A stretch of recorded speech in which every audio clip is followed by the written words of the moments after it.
दूसरा आदमी कहीं टेंशन तो नहीं हो गया है। भगवान बुद्ध ने वर्षों पहले जीवन को दुख कहा था, पर आज का इंसान तो हर कदम पर उस टेंशन को, उस परिभाषा को सत्य बताने के लिए बेकरार है। टेंशन हर व्यक्ति को है। रिक्शे वाले को टेंशन है, अरबपति को टेंशन है, 5 साल के बच्चे को टेंशन है। अभी तो उसने बस्ता लादना शुरू किया और उस बेचारे को भी टेंशन है, वो भी टेंशन लेकर के घूम रहा है। टेंशन का ये आलम है कि आप लोग सड़क पर निकल जाइए और कोई व्यक्ति आ रहा हो अपरिचित, नहीं जानते हो आप उसे, नमस्ते कर लीजिए एक बार। वो आदमी बेचारा घर टेंशन में जाएगा कि कौन था इसने मुझे प्रणाम कर दिया मेरा। ये टेंशन की स्थिति है। टेंशन का मुझे एक कहानी याद आती है कि एक आदमी टेंशन देने की भाव से कि साहब टेंशन देना है, मंदिर में जाके खड़ा हो गया। पुजारी थे वहां पर, और पुजारी जी से बोला कि एक बार बताइए दुनिया में सबसे बड़ा कौन है। पुजारी बोले कि साहब भगवान सबसे बड़े हैं। तो व्यक्ति बोला कि भगवान सबसे बड़े हैं तो मंदिर में क्यों खड़े हैं। उन्होंने कहा साहब मंदिर सबसे बड़ा है, मंदिर भगवान का घर है।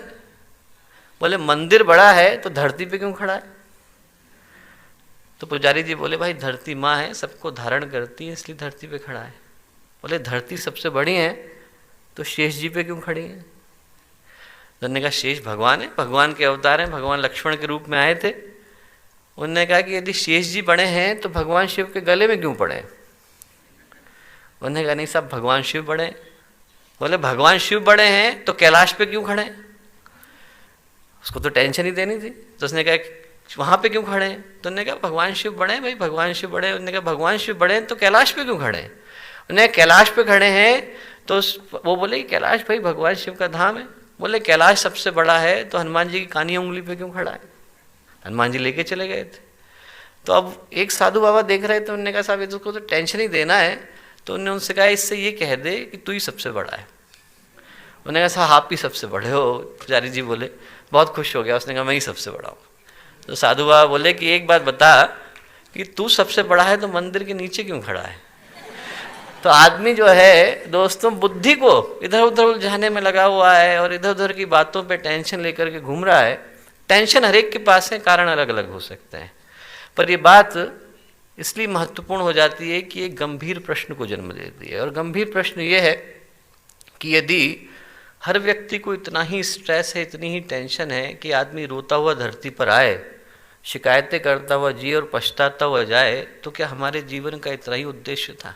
हमारे जीवन की इतनी ही उपयोगिता थी कि हम लोग मुंह फुला करके जिए, अपने आप से नाखुश जिए, दूसरों से नाखुश जिए, माता पिता से कलपते रहें कि हमें ये नहीं मिला, वो नहीं मिला, पत्नी बच्चों से चिड़चिड़ाते रहें कि वो ये नहीं बन पाए, वो नहीं बन पाए। हर आदमी अपना दम घोंट करके जिए, अपने परिवार का दम घोंट करके जिए।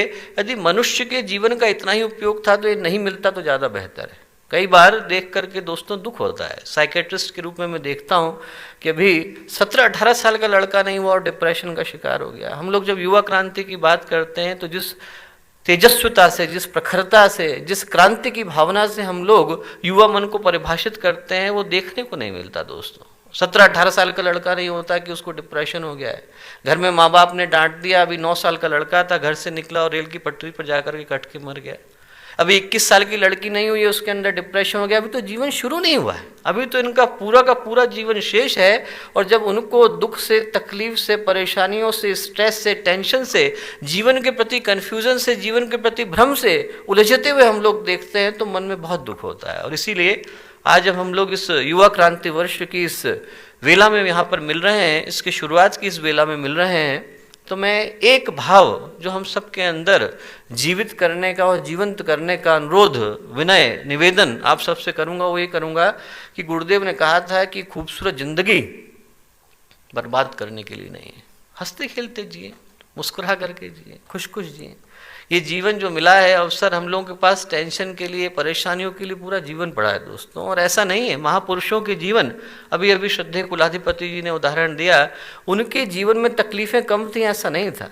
परिस्थितियां उन लोगों की भी विषम थी, मनस्थिति उन लोगों की मजबूत थी, उनके पास तकलीफें पर्याप्त थी। स्वामी विवेकानंद ने जब शरीर छोड़ा तो उनके पास 39 बीमारियां थी। अनचाहे अनजाने सच, शंकर की लिखी हुई पुस्तक है, आप पढ़िए, उसमें लिस्ट दी हुई है वो सारी बीमारियां जो उनके शरीर छोड़ने तक 39 वर्ष की आयु में जब स्वामी विवेकानंद ने शरीर छोड़ा तो उतनी ही बीमारियां उनके शरीर में थी।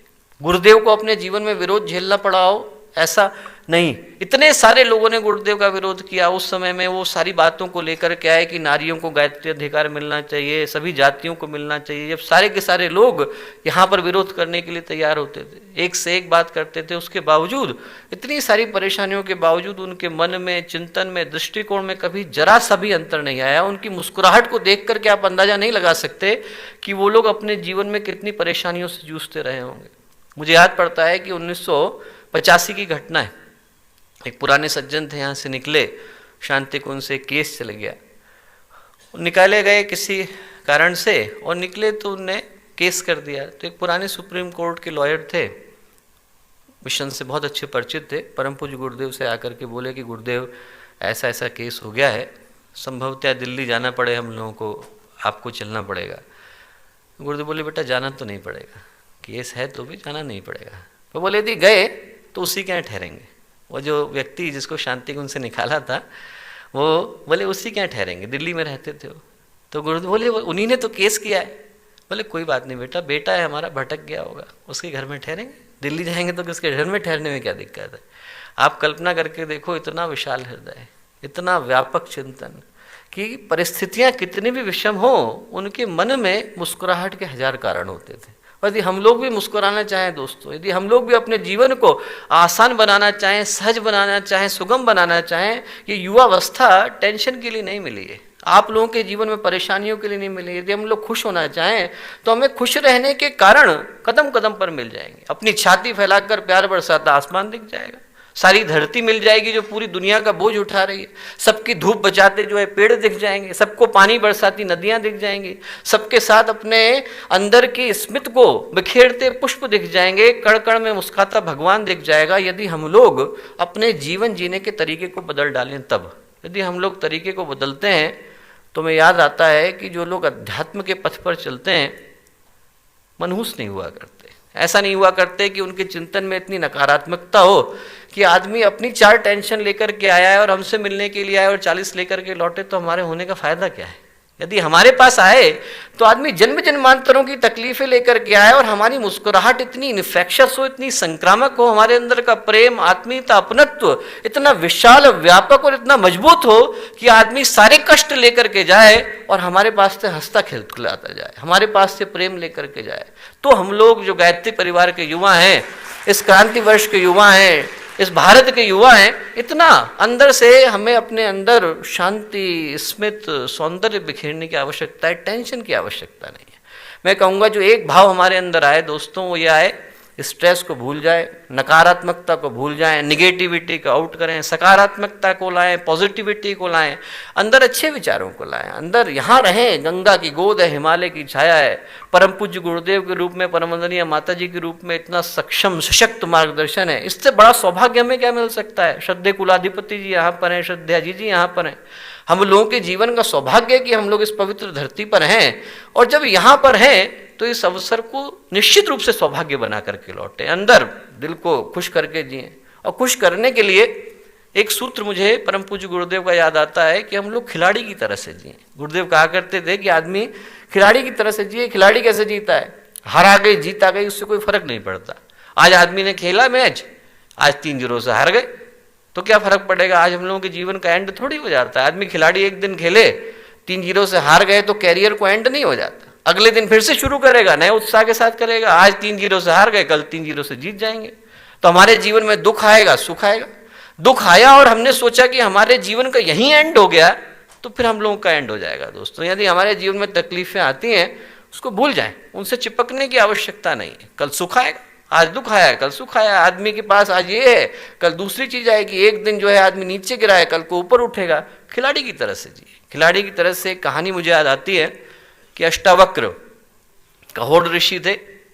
कहोड़ ऋषि जो है उनने वेदों का पाठ करना शुरू किया, और जैसे ही उनने पढ़ना शुरू किया तो आवाज आई कि वेदों के अंदर ज्ञान नहीं है। तो कहोड़ ऋषि ने उधर घूम करके देखा कि कौन बोल रहा है, तो उनको दिखा कि उनकी पत्नी जो गर्भवती है उनके गर्भ में से आवाज आ रही है। तो उन्हें ध्यान लगा करके देखा कि उनका जो होने वाला पुत्र है वो वहां से बोल रहा है। तो बड़ा विचित्र लगा कहोड़ ऋषि को। उन्होंने कहा ऐसा क्यों कहते हो कि वेदों के अंदर ज्ञान नहीं है? तो अंदर से अष्टावक्र बोले कि चंद्रमा किधर है? तो उन्होंने इशारा किया कि चंद्रमा उधर है। बोले पर आपकी उंगली चंद्रमा नहीं है, आपकी उंगली चंद्रमा की ओर इशारा है। और बोले वैसे ही वेद ज्ञान की ओर इशारा है, ज्ञान तो आदमी के अंदर है। तो कौर ऋषि को बड़ा दुख हुआ। उन्होंने कहा कि साहब ये गुस्सा भी आया। उन्होंने कहा तो अभी पैदा नहीं हुआ ऐसी बातें बोल रहा है। बोले पैदा हो जाएगा तो क्या करेगा। तो उन्होंने गुस्से में बोला कि तो 8 जगह से टेढ़ा हो, अष्टावक्र, ताकि अष्टांग योग न कर सके। अष्ट का मतलब 8, वक्र का मतलब टेढ़ा। बोले 8 जगह से तू टेढ़ा होकर के पैदा हो। तो अष्टावक्र अंदर से बोले आंगन के टेढ़ा हो जाने से आकाश टेढ़ा नहीं हो जाता। शरीर को टेढ़ा कर दोगे आप, मन को टेढ़ा नहीं कर सकते हो, मन उससे टेढ़ा नहीं होता।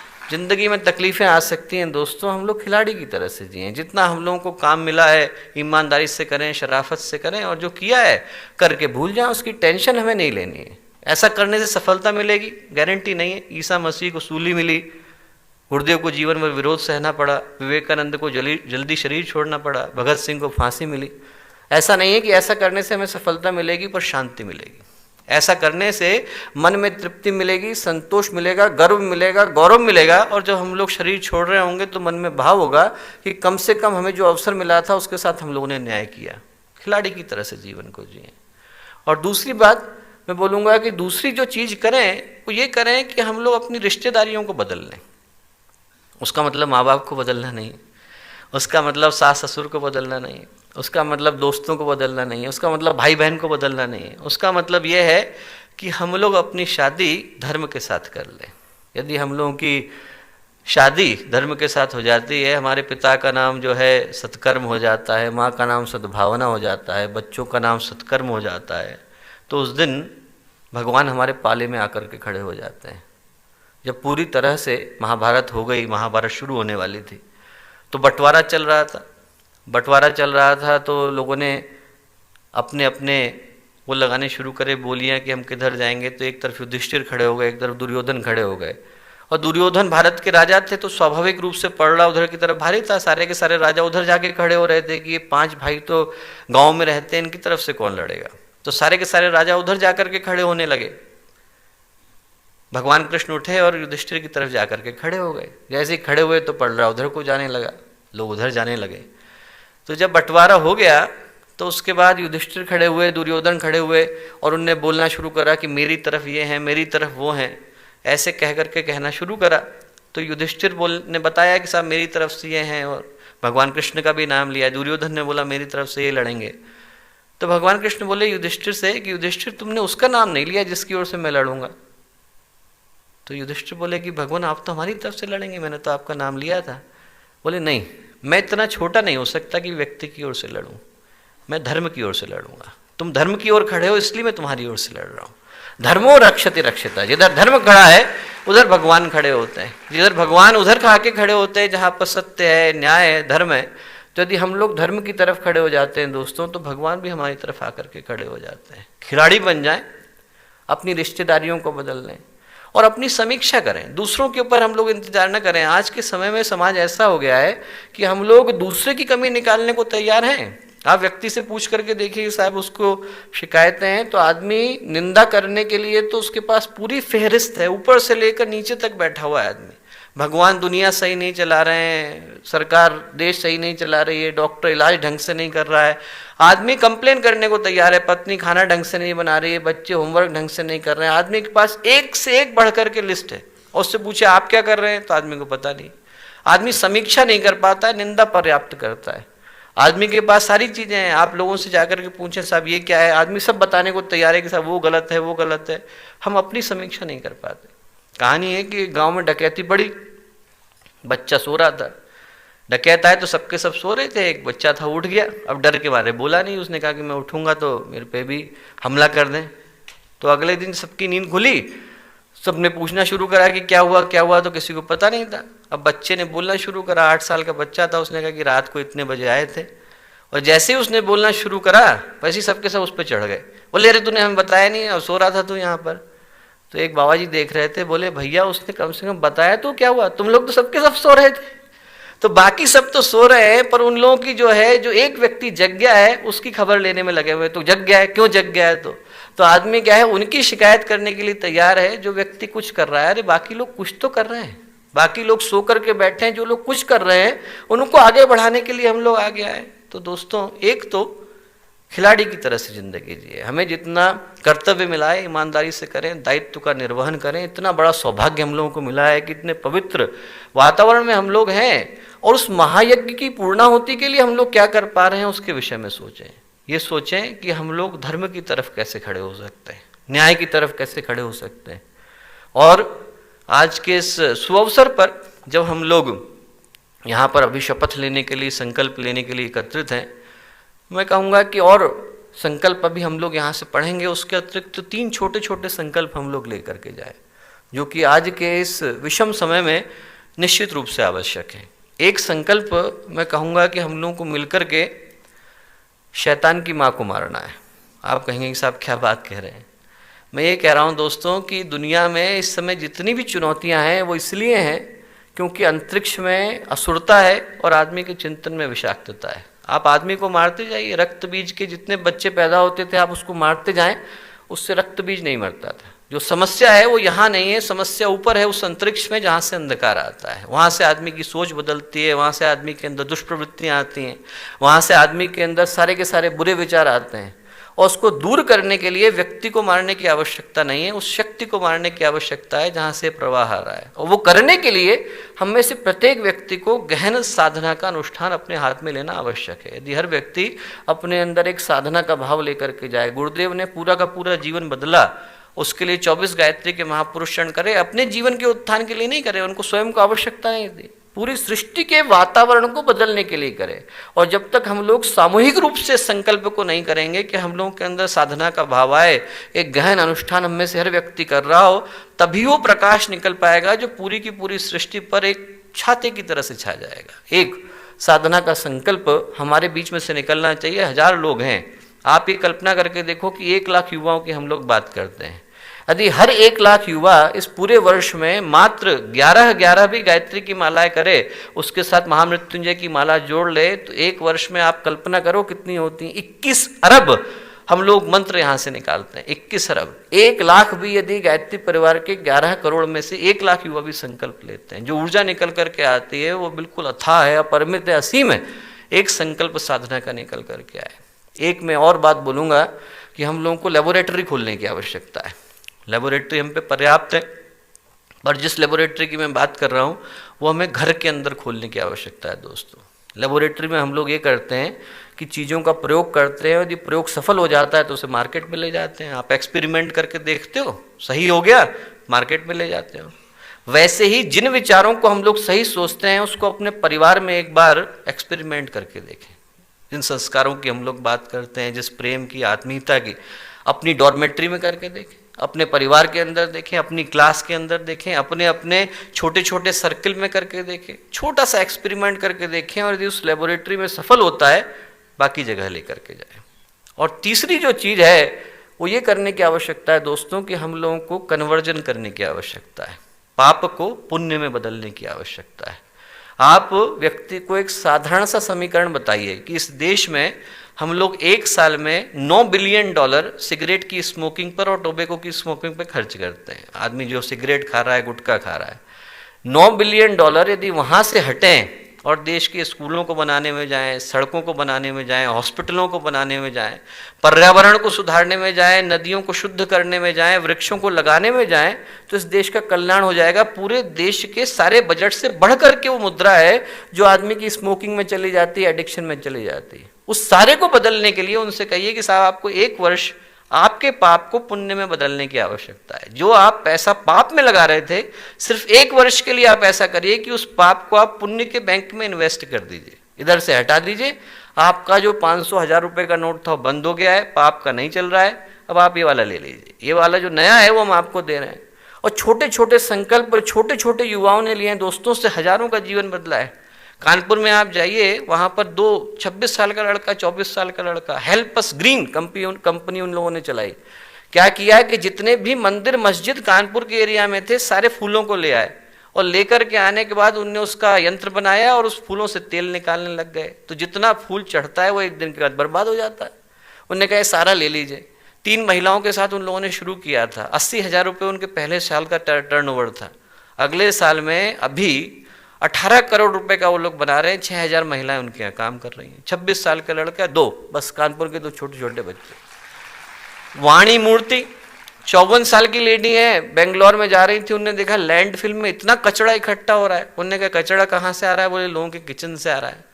तो लोगों के घर जाना शुरू किया उनने और लोगों से जा करके निवेदन करना शुरू करा कि साहब आप इस कचरे को यहाँ मत फैलाइए, आप क्या करिए। उनने घर के अंदर सबके संयंत्र बना दिए कि आदमी घर में जितनी भी सब्जी बचती है, छिलके बचते हैं, उसको डाले और वहीं घर के अंदर खाद बन जाए। तो एक महिला को देखते देखते पूरे बेंगलोर के अंदर 30,000 महिलाओं ने संकल्प अपने हाथ में ले लिया, छोटे छोटे संकल्प है। एक बालक है अपना श्रीयंश भंडारी बेंगलोर का, उसने शुरू करा ग्रीन सोल। भारत में करोड़ों के करीब लोग अपने जूतों को फेंकते हैं, पर जूतों का बाहर का हिस्सा फटता है, बीच का तलवा तो साफ रह जाता है। उन्होंने कहा कि साहब आप जूतों को तो फेंक दीजिए, पर भारत में करीब हर साल में 1 करोड़ के करीब लोग वो हैं जिनके पास जूते ही नहीं है पहनने को। उन्होंने कहा इनके तलवों को हमें दे दीजिए, हम आपके पास से कलेक्ट कर लेंगे, नए जूते बना करके निःशुल्क उन लोगों को दे देंगे जिन बेचारों के पास जूता नहीं है। तो एक व्यक्ति के संकल्प से भारत में 30-30 लाख लोगों को जूते हर साल मिल रहे हैं। नए के नए जूते वो बना करके देते हैं, सोल इधर से निकाल लेते हैं, दूसरे जूते में लगा करके घर भेज देते हैं। छोटे छोटे संकल्प में दोस्तों, अच्छे संकल्पों को हम लोग लेकर के निकले। हम सबके पास करने के लिए बहुत कुछ है। मन को शांत करके जिए, उन्मुक्त होकर के जिए, निर्भर होकर के जिए, टेंशनों को विदा करके जिए, अच्छे संकल्पों के साथ जिए। ये क्रांतिवर्ष तभी सफल हो पाएगी जब मन में शांति होगी। आदमी तभी क्रांति कर पाने की स्थिति में होगा जब मन के अंदर संतुलन होगा, समग्रता होगी, शांति होगी। यदि हम खुद भार को लेकर के चल रहे होंगे तो दूसरे के भार को हल्का कर पाने की स्थिति में नहीं होंगे। खिलाड़ी की तरह से जिए, धर्म की तरह से जिए और नए नए अच्छे संकल्पों को लेकर के जिए। यही हम लोगों की शुभकामना है, यही हम लोगों की मंगल कामना है। बहुत बहुत धन्यवाद।